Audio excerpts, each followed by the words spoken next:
we just have a good rhythm together, you know, like he sort of feels me out, I feel him out, and we go for it.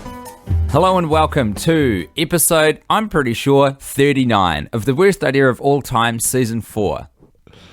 It could very well be 40, but honestly, it doesn't seem relevant right now. I'm Guy Montgomery. The first person to talk today was Tim Batt, and I'm grateful for that because it felt like we were both just going to stand aside, you know, two polite gentlemen constantly ushering for the other gentleman to walk through the door first, refusing to bow to social pressure to just take the first step. Not today, death. My so man. Inefficient, isn't it? Talk to me. How are you? I feel good. I had a really good sleep. I got to watch the movie last night in my marital bed with my wife, or at least most of it. She fell asleep. Good, or did that feel dirty? I was just so appreciative.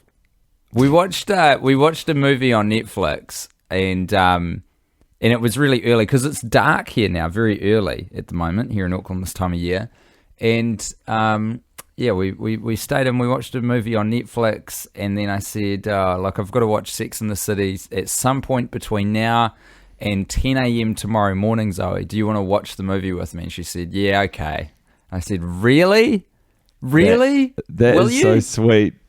It was very, it really set my heart on fire. It was so nice. Did she realize what a kindness she was doing you?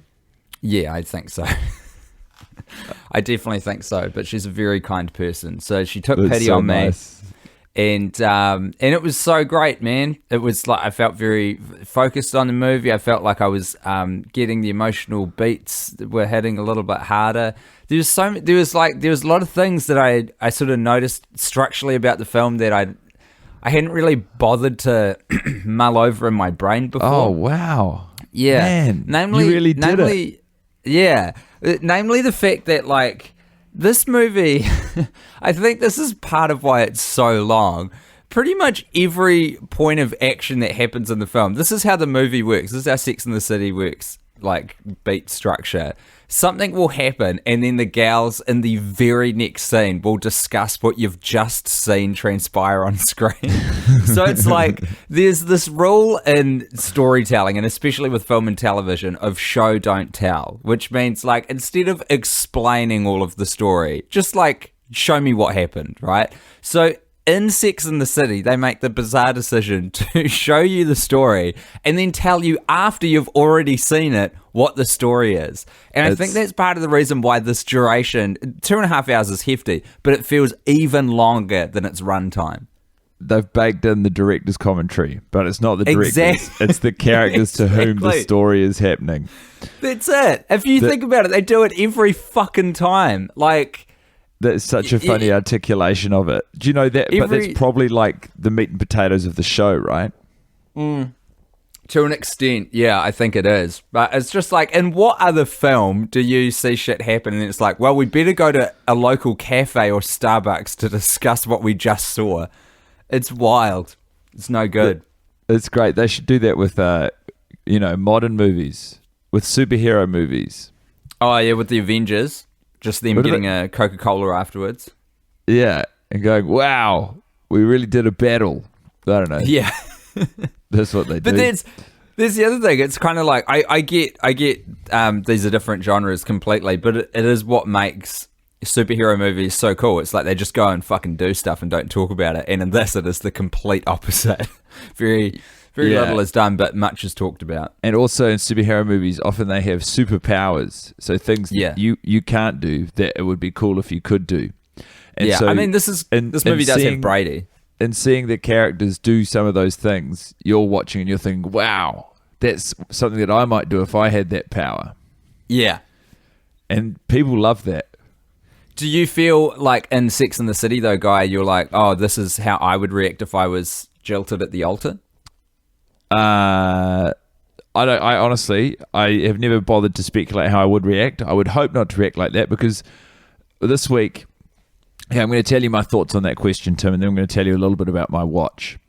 Okay, great. But I guess, immediately that's probably how I'd react. You don't really get to choose how you react to those sort of big defining moments in life, do you? Some reptilian part of your brain or, existence I disagree, kicks in actually, but I want to hear you out. System override. I think I like to pride myself. I think I'm pretty good at self-care.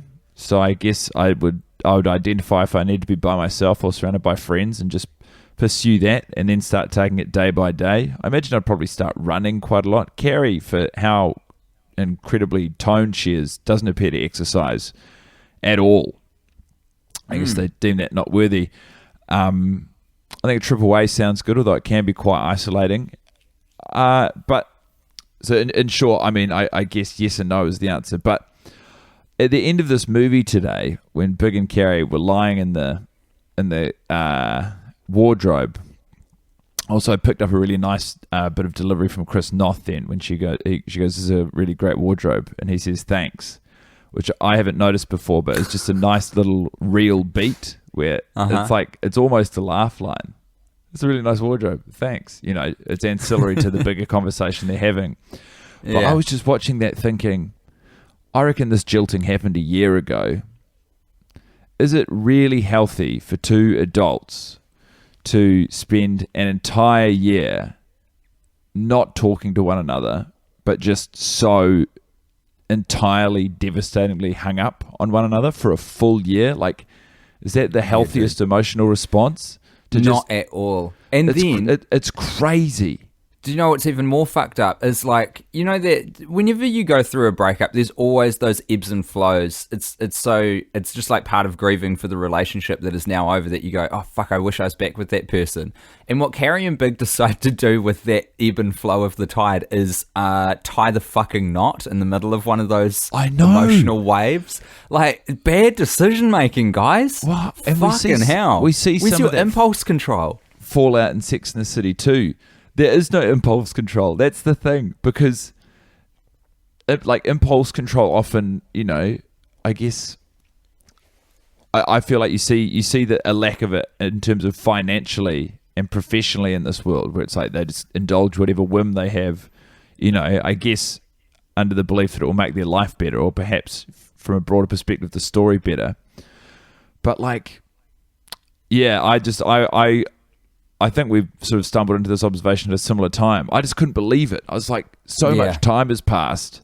You guys have made no attempt to move on, but also no attempt to communicate the fact that you're both not doing that to each other. Like, you're both so emotionally damaged. I guess the only logical conclusion is that you wind up together, but just section yourself off from society. Stay in the penthouse and just stay out of everyone else's hair. It's so you don't need to inflict this on the world, Carrie and Big. It's absolutely not. It's something they need to discuss as well. Like, I think Mattress Pikelet King realizes that this is the ending that is required of the show, of kind of their relationship story arc. But he also recognizes that it's very, very bad for this to happen. So, and I might butcher the exact line verbatim, which I shouldn't be doing when we're approaching 40 watches now, but it wasn't logic, it was love. That's what Carrie says when they and the band swells. The string orchestra swells as if the magical life force of love itself has lifted these two kids up above the hardships that their relationship has faced. And it's like, I guess, except that there's no externality that they're fighting. They're fighting their own neuroses and inability to get this together. Yeah. Like, you can't just go, they've experienced a year of pain, which is they're doing, as a result of something really bad Big did, which is their own doing, and then wipe it all away and pretend they're going to live happily ever after. It's stupid. It's very stupid. It's a very bad, and I think, actually dangerous representation of what romance is. That's the old Disney version of romance, and it's bad, I think. Yeah, and that might be a place wherein it's not faithful to the TV show, because I feel like the TV show at least didn't shy away from the fact that, life is messy.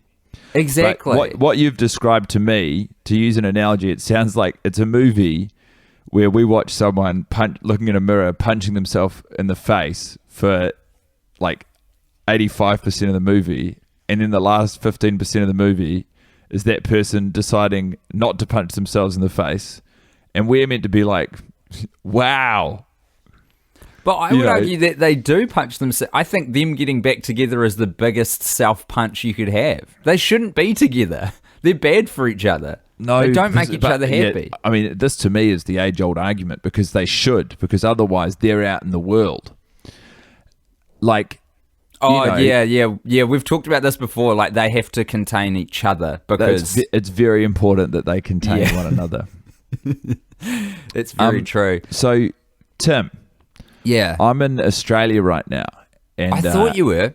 I scheduled this watch for quite early in Australian time. I didn't watch it yesterday. The day got away from me. I had to do some shows last night. I got home.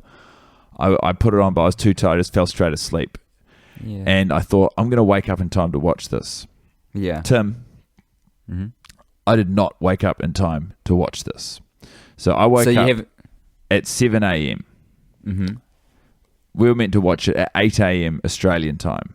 I thought, I can't do that. But there is a way I could make 8:15 a.m. Australian time. And I also found a way to compress the movie to half of its usual runtime at an hour and 15 minutes. So I have just watched the entirety of Sex and the City in double speed. Observations, Monty, takeaways. What was first of all, let's start with the general shape and outline of the watch. How was it, just in broad terms? There's a real sense of urgency on screen. I'll bet. And it's funny to see that and to think, I felt like I was the only one who knew. I felt like I was driving a car full of people who were on amphetamines. And I was like, we're still not going anywhere, guys. Everyone was racing around. It's really quite unsettling, and then it becomes more unsettling when you settle into it and it becomes normal. I was trying to film. Sorry, I wanted to throw this out, see if this hits the mood. Have you ever seen Home Alone, the first one? Of course, yeah. The opening sequence where the McAllisters are running around the house, getting ready for the flight. Was it kind of that? Just chaotic nonsense where nothing's actually getting done, but everyone's sprinting.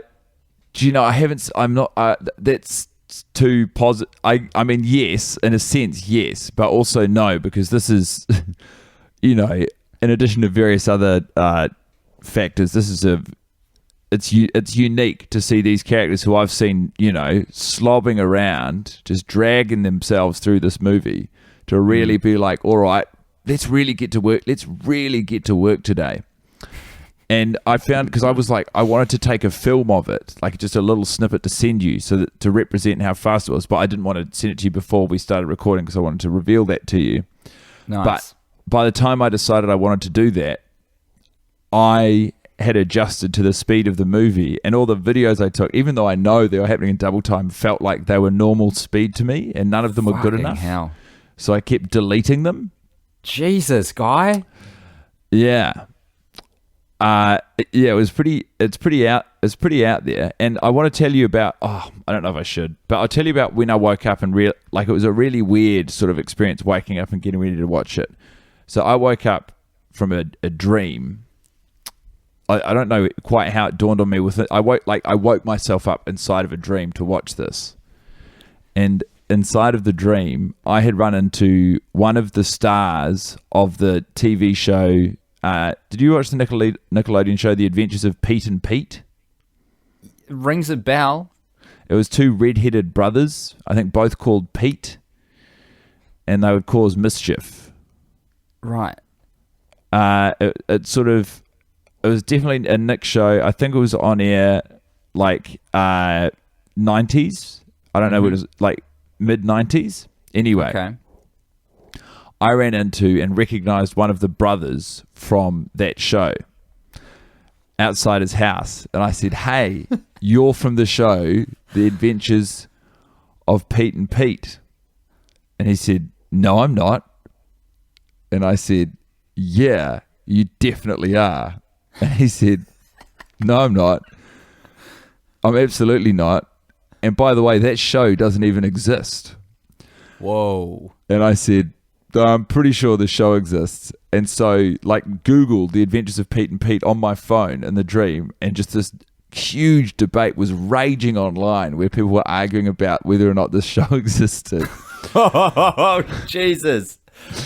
And Guy. Yeah, I know. I'm worried about you. And when the argument was happening, I was like, oh, I know who'll know about this. Cynthia Nixon. And like started Googling her. And then when I was Googling her, I was like, hold on, Cynthia Nixon?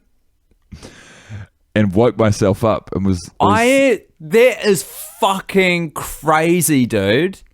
That's no good. No, I don't think so. What is happening in your brain is I am very worried about you, man. That's not on. I went to sleep sober we gotta put a reasonable hour. We got to pull a plug on this fucking season, man. This is this is a medical emergency. Not yet. We got to get the kids out of the pool. Someone's taken a dose in here and things are about to get very, very sick. I've got more information to share with you, though. Off you go. If you were in the wardrobe runway show that they do in Carrie's apartment where they all try on their old clothes, it's very easy for us to sit, on the sidelines and take pot shots at the moves they decide to do. But what moves would you do? I love the importance with which you've sort of entered into this line of questioning, like it's a really big deal. I guess, what would I do? Probably an attempt at the robot, considering we're listening to the greatest hits of the 80s. Okay, that's great. That's a really strong offer. How about you? Well, no, let's say you have to do 3 takes. Okay. So, Mr. Roboto, maybe like try a moonwalk, which I don't know how to do, but I love that. I love that. It's a loaded move. You know? Yeah. There's a bit of nutmeg in that one, and I would also go. The song "Walk Like an Egyptian" by the is that the Bangles? No, but I know the song. Oh, it might be by the Bangles. I don't know. I can't remember who it's by. I'd probably try and put, because again that dance in retrospect probably hasn't aged terribly well. Probably a bit dicey, but it's big. It's big. Yeah, I like that. They're all dance moves. Your ones. Yeah, because I don't think I've got enough subtlety of form to pull off anything else. This is the. I know that they're professional actors and they're getting paid millions of dollars, but this is the thing. I was thinking about it, watching it, with the knowledge that they had to shoot these takes without anyone who was responding. Like they're acting to a director or a producer who's just yelling out how the woman would respond. Yeah, so weird. Like that's their job or something. Yeah, so that they walk out, in their new outfit, and instead of seeing, say, Carrie, Samantha, and Miranda there, Charlotte just sees a camera and a producer next to it going, okay, and now they're saying, take this outfit. And so you are really, hold on, guy, I got to stop you down, because you're really you're crossing the streams now. Charlotte doesn't come out and sees a director and a camera. Kristen Davis comes out and sees a camera and a director. Look, if people can't keep up with the mental decay that I'm experiencing at this point in the podcast, that's entirely on them. Okay. Do I have to spell everything out for this? Do you know what? It's libertarian ingrate. It's not for our sole libertarian listener at this point. It's more for me to check in with you that you have some stick still in reality and what's happening. I know. Because I feel like I'm losing you a little bit. And I know where my bread's buttered, and it's in the kitchen. I see, but so that would be hard, and so to have to offer up all these different takes would be a challenge, because I always get angry when I see this scene. But then I was like, well, what would I do? And I think it would just mostly be stuff with my legs. I reckon I'd do a big one with my legs. Just do some skips and jumps and twists. Maybe a John Cleese. Ministry of Silly Walks. Yeah, that'd sure, why not? And then I'd probably do a roly-poly. And then I'd do one where I'd go behind the clothes that are hanging on the shelves on either side, and I'd weave in and out of them and pretend to get lost. Oh, yep. It sort of poke your head out. Like, Yeah. oh, now I'm over here. Oh, yeah. now I'm over here. Oh, well, yeah. I mean, Hey, and I think that if we were to watch those 40 or 39 times in a row, yeah. I don't think those would look very good either. I think that, honestly, what you've described, what we've just both thrown in, I think they're more interesting offers than what the actors took on the day. So I stand by our choosings. Yeah, nice. You've just triggered a memory of mine. I had a dream last night as well. Do you want to hear about it? Well, I told you about mine, so I simply have to listen. I can't remember very many details, and it sounds like you very enthusiastically want to hear what this is, what I have to say. I think Zoe and I were on a holiday in America, and I think we were in New York, and someone said there's a Bernie Sanders rally happening outside, and I was like, oh man, when else am I going to get to see Bernie Sanders? And I ran out there so I could see him in real life, and there wasn't anyone there except Bernie Sanders. I think I missed the whole thing, and for some reason, like, everyone had gone, and he was just there sort of packing everything up. But he was 6'6" tall. He was so tall, and I got to talk to him briefly. That's so big. That's He was like a giant. That's probably a subconscious representation of the standing he holds in your mind. Definitely, yeah. I even asked him. I said, like, how tall are you? I didn't realize you were so tall. He said, I'm 6'6". Never ask tall people that question. They hate it. Oh, sorry, Bernie. Sorry, Dream Bernie. Yeah, My bad. I think you got away with it. Now, here's an interesting thing. I kept pressing Zoe on the rankings of the men, who was hotter. And at first, it was quite fascinating. At first, she said that Big was the hottest guy. And I was like, really? She was like, yeah, he's got great eyebrows. And then she saw him again, like properly saw his face. And she was like, oh, wait, no way. And then he ended up being kind of bottom of the list. So Steve remained top of the castle. Far out. It went Steve, then... I mean, to be honest, to the surprise of absolutely no one, Steve, in my mind, is almost suffering from like popularity fatigue, where I'm like, yeah, of course Steve's, of course Steve's the favorite. Like, there's an oversaturation of Steve in the marketplace. But isn't it at least interesting to know that he's pretty much got unanimous number one spot from all that we've polled? He's the only character given enough depth to like, but not enough. Nah, it's because we see his butt. We see his cute little tush. But I feel like we're given enough time with him to learn to like him, but not so much that they inevitably fuck it up and make him a detestable piece of shit. Even though this movie does contain Steve cheating. Yeah, I know. It's a weird paradox of this movie, that he's kind of the only... Big, it's pretty cut and dry, isn't it? I was going to say, he's the only character who does something black and white very bad. Like, there's no nuance to it, but that's true of Big as well. The way he... bailing on someone at the altar. Do you know, he does do something bad, but the way he takes ownership of it is commendable. Yeah, there's some redemptive features to how he deals with the whole thing. Whereas Big just comes across as kind of whiny, like a bit of a whiny dog. Everybody hates Big. That was meant to be an approximation of the Everybody Hates Chris theme song. My man, I want to tell you something. Yeah. I spoke to my mum after the podcast the other day. What did Charlotte have to say? Well, you know how I was lamenting that she didn't have any sort of, emotional response to what I was doing. Yeah. She said, what were you doing this morning? Mm-hmm. And I said, a podcast. And she said, you're not still watching that bad movie with Tim, are you? And I said, yeah. And she said, why are you doing that? It makes me sad. Oh. So, I've upset her. You've upset Mum. Not for this nothing. Is not good. Not for nothing, my man. That's all I wanted to tell you. Do you feel guilty about that? No. She, she still loves me. I'm glad she's got her hooks in. She feels sad not for herself, I think. She feels sad for her boy. Yeah, totally. Her strong, teenaged boy. Yeah. I'm 14, bro. I know. I get that energy from you. You are 14. You're My a good man. 14-year-old, though. You're not a bad one. Good as they come. I want to talk about Charlotte.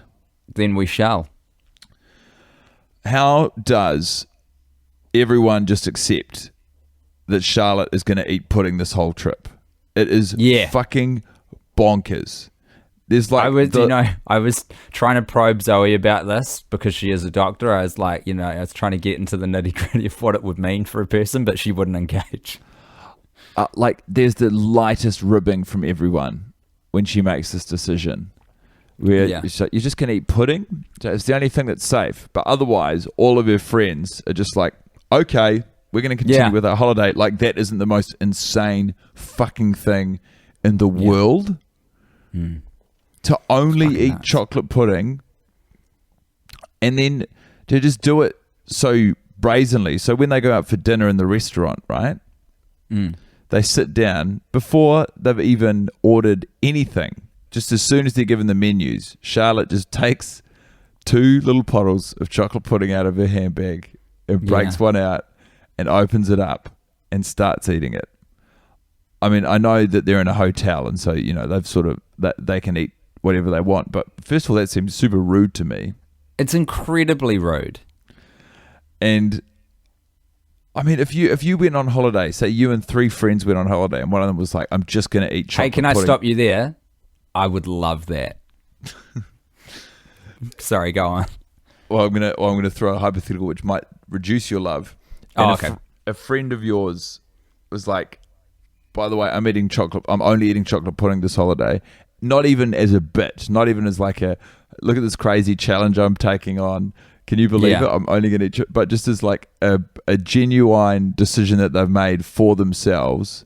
Like you would cut that person off because they're so fucking thick. Isn't that so funny that if you change the context to it being a personal challenge or some sort of bet they'd set for themselves, I'd be so behind it. But if it wasn't, I would be so fucking furious that they were doing it. That is pretty odd. It is funny. It doesn't speak well to where we're at. No, but I think we've forged at least a component of our sort of, comedy careers based on eating nothing but pudding. There's kind of what this podcast is. This is, we are eating the chocolate pudding right now. Yeah. We are Charlotte. We're up to our guts in it.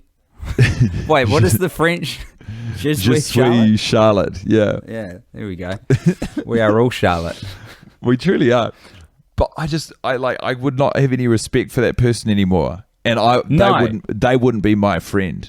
But wouldn't you also try to intervene? Like, these women are, and also this is an interesting thing I worked out last night, the age gap between Samantha and the rest of them is way bigger than I thought, because Carrie is 40 at the start of the film, and I know that about maybe a year plus goes by, but Samantha turns 50 in the final scene. So there's like just shy of an entire decade between Samantha Jones and Carrie Bradshaw. It's a lot of years. Yeah, but the older you get, the less that the difference in the age discrepancy in your friendships matters. Yeah, that's obviously true. In school, that would be insane. Yeah. But even 20 to 30 as friends, you're like, some 20-year-olds are mature. I guess. Yeah. I mean, 40 to by the time you're at 40 to 50, it's.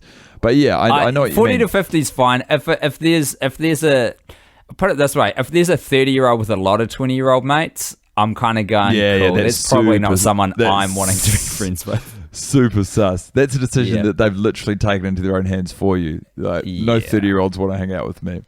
Yeah, but exactly. To me, I don't think, I know that they're all meant to be equal friends. And there's another weird thing about this show. Oh, sorry. I just say this real quick. My original point with that is that there needs to be more intervention on each other's. Like, it's weird when they choose to intervene and not. The point where someone says, I'm eating nothing but chocolate pudding for this whole vacation, that's when I feel like, as a friend, can step in with some firm footing and go. That's a big intervention point. And in the hypothetical, I imagine, if that happened on a holiday I was on, I would not have brought along that friend.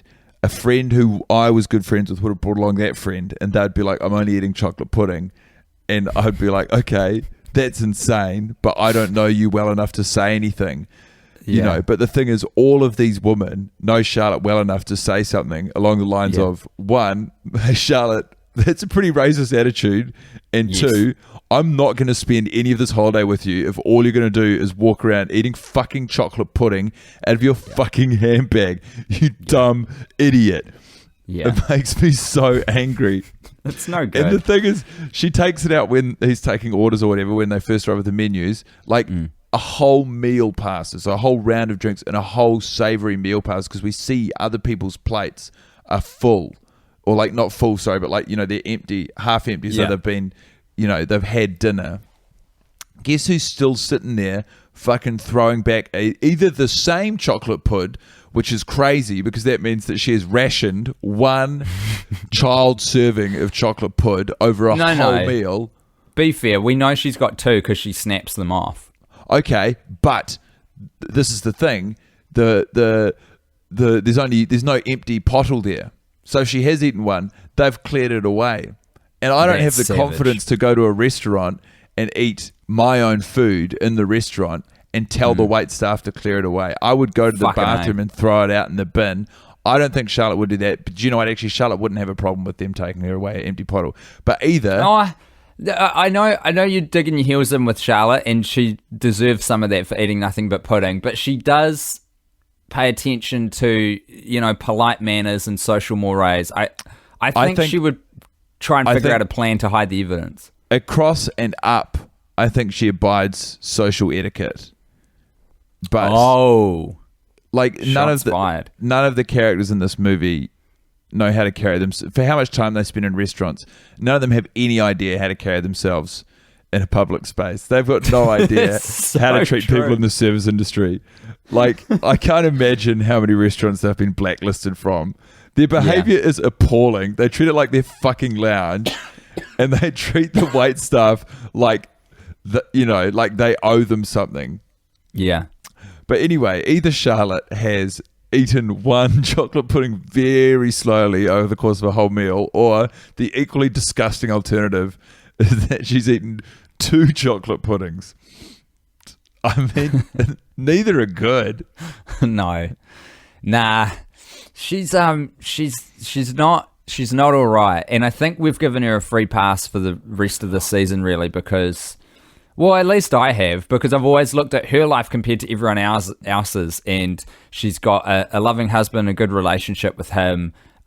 She's got a great dog, Border Collie, I think. Border Collie Steve's. She's got small dogs. She's got a couple little dogs. She's got a beautiful adopted daughter who she loves. She's got another baby on the way. Things seem to be coming up well for Charlotte. She's it seems like after going through a lot of trouble trying to find how to create the family she's always wanted, she's been rewarded with that, and she's in her little nest. And I think we have skipped over the fact that she's just fucking throwing down pudding at a rate of knots, and that is to be, judged. Well, I think I've taken issue with her, but I think it's because of how happy her life is. Like, her storyline suffers because of, the contentedness of her character. There's nothing she really needs. And, like, something that we don't even know she needs, she's given, which is maternal pregnancy. I, despite having not seen the show, have enough sense of the character to know that she went through a lot in the series to try and find... She's one of those people, I think, who desperately wanted to have a family always. So she was always kind of searching for the right guy to kick that process off with. I find it scary to see those people. Do you? I think I used to feel like quite cynical about it, but I think I get it and respect it a lot more now. It's all good. Yeah, what I'm saying is, I guess even in saying it now, there has been a little bit of more respect for Charlotte instilled in me. I just find it stressful because I'm like, if you want this thing so badly, like they're huge. There are parts of this that are outside of your control, and I find it stressful for someone to put so much value and need in something which is beyond, their ability to control all the deciding factors. When you see someone who all they want to do is fall in love, and you're like, this is really unnerving. Yeah, man. No, It's fucking terrifying, when you meet those people. It's impossible to fall in love with that energy. I'm so scared of those people, man. And it's like, I guess it's a perfectly valid way to live, but it seems very dangerous. Yeah. It's like you say, you're right. It's very high stakes. You're putting all of your chips on something you don't control. And that's like, you're kind of just asking for a lot of trouble when you do that. So, hey, here's all my emotional stability. I'm going to throw it out, and the universe will decide whether I get to keep it or not. Absolutely. I feel like we're almost veering into, Carrie Bradshaw empty platitude territory here, but I totally agree with what we're saying. Geez, we're brilliant. I like that. I totally agree with what we're saying. That's good. We should put that on a mug. The boys are really getting there now. They're talking sense. It only took 39 watches of the same movie. What was your shining light? Are we up to 40? It's a good question. My true shining light was getting to watch it with Zoe until she fell asleep. That's enough for me, man. Yeah? Yeah, that's really sweet. Cool. Great. I was so jealous. You were messaging me last night. I was like, not only is he doing his homework already, but he's doing it with a friend. And I think we've got a 100% hit rate as far as I know now on this as well. Every guest we have on, because they're all women so far, has pointed out the pearls thing, Carrie wearing pearls to bed. And lo and behold, didn't say a goddamn thing. And Zoe just went, why is she wearing pearls to bed? I said that early too. It's stressful. She's going to choke. She is. And Zoe also fucking hated the ring. She was like, how much did that ring cost? I said $50,000. She said, are you kidding me? $60,000. No. It's 50. It doesn't get to 60. It's either 50 or 55. It's 55. Yeah, it's more than 50 because that's her. Sorry, cat. you're right. You're right, because Samantha puts a bid on for 50. It goes for 55 to her partner to give to her. Oh, I loved your shining light, man. I'm happy for you guys. It's a beautiful thing you've got there. Marriage, man. I respect it. Yeah, man. I'm pro it. I'm on the record. I respect your marriage. I respect your love. I'll stop introducing the movie to it, though. I don't want to tempt this beautiful thing. Jeopardize it. Rock the boat, man. That's what makes life interesting. My shining light was actually a Samantha line, and it was one that I've not loved before, but there's something about it. I think maybe what it was lacking was punch or verve. If you speed it up, it really comes into its own. It was after Lily answers the phone and says, sex. And Samantha says, are you sure that's not my child? Yeah. And I was like, that's true to the character. Yeah. I've met people, I've met friends of parents in my life who who probably have based a lot of their personality or characterizations off of Samantha-isms, where they're always throwing out quips, and a lot of them, if you listen, a lot of them are nonsense.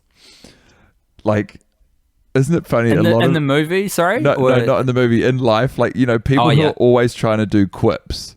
Yes. There's not that high a hit rate. They're just throwing out sentences.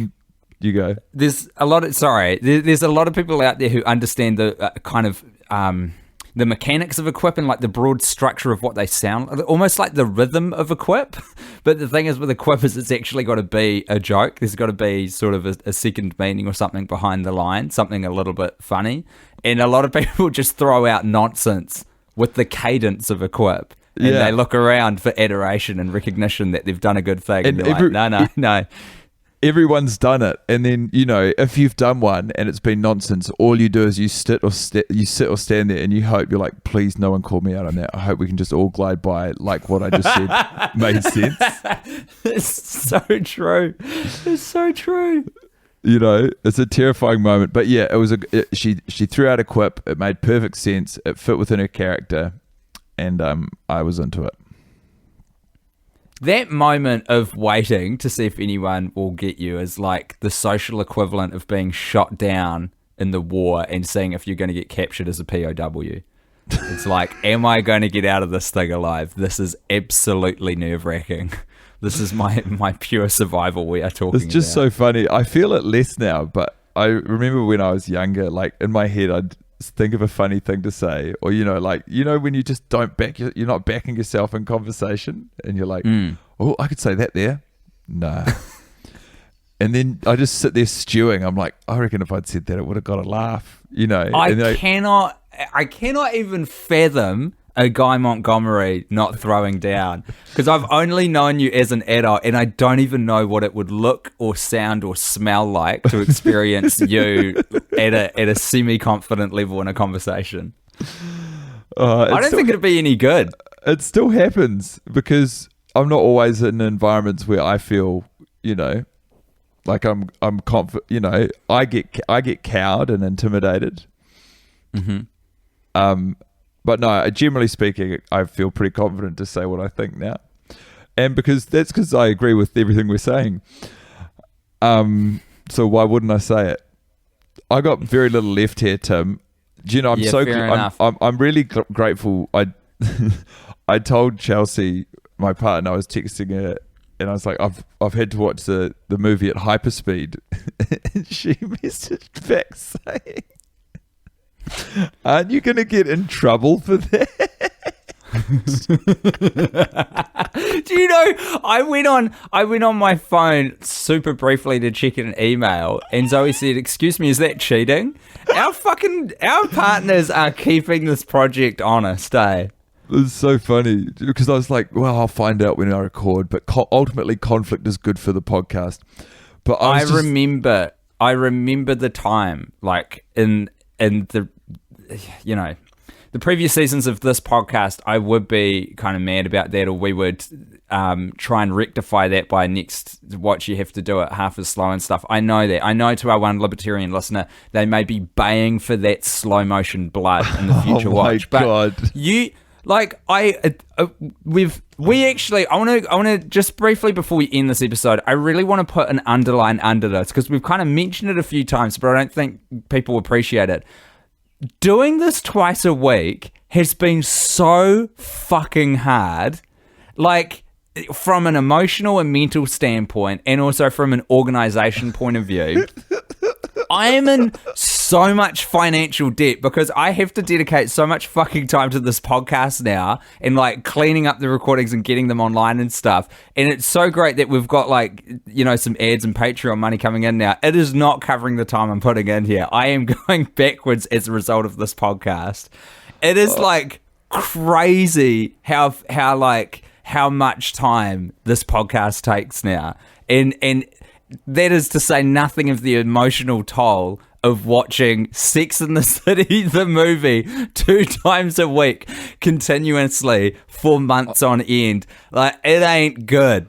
It's really not good. This season has been palpably different. So, there will be the odd time when Guy and I have been on our phones a little bit, or maybe we'll have to watch it at double speed on the odd watch because Guy, his body physically needs sleep to function. You cannot... I just want to get out ahead of anyone being upset with us. You can't be upset with us. This has been a real struggle this season. And I know we're not even near done yet. We're over halfway, which is a great feeling. There's lots of mountain left to climb, but we need to be kind to each other to get to the finish line. If we are anything less than very kind to each other, our relationship will not sustain the end of this thing. This is the greatest challenge I've ever faced. Oh, man. It's great. That was a That's beautiful all I have speech. to say on the matter. Impassioned... Also... You go. While I'm on my fucking soapbox, and I will save this for a friend zone, which I want to record with you very soon when we can carve out some time. But it has recently been brought to our attention that Blaze Pizza is now advertising on podcasts.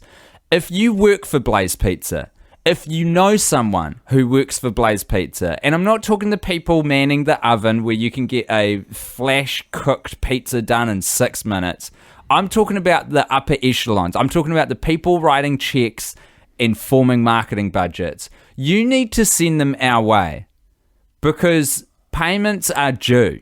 We need and these debts must be paid. We need to mobilize, and we're gonna have more details on how you can do that very soon. And I want to remind you fuckers that I own boizpizza.co.nz. So I held on to that. I renew it every year. If you fuckers want to enter this territory, you come and you play ball. Yeah. I tried to buy blazepizza.com.au this morning. Someone else has got it, which kind of bodes well for me because I feel like it might be the company and they're looking to expand out to here maybe. I don't know. I will not part with this thing. You can pry it from my cold, dead hands unless we start seeing some fucking checks. The road to franchising in New Zealand runs through Timbat, and that is a road that is tough to get down. Yeah. All right. Thank you so much, everyone. God bless you. Catch you guys at the Facebook, facebook.com/worst idea of all time, or on the Patreon, patreon.com/TWIOAT. All the gods bless everyone except for the fuckers at the top of Blaze Pizza. Hashtag fuck Blaze Pizza, hashtag pay the boys. Good night, everybody. We just have a good rhythm together, you know. He sort of feels me out, I feel him out, and we go for it.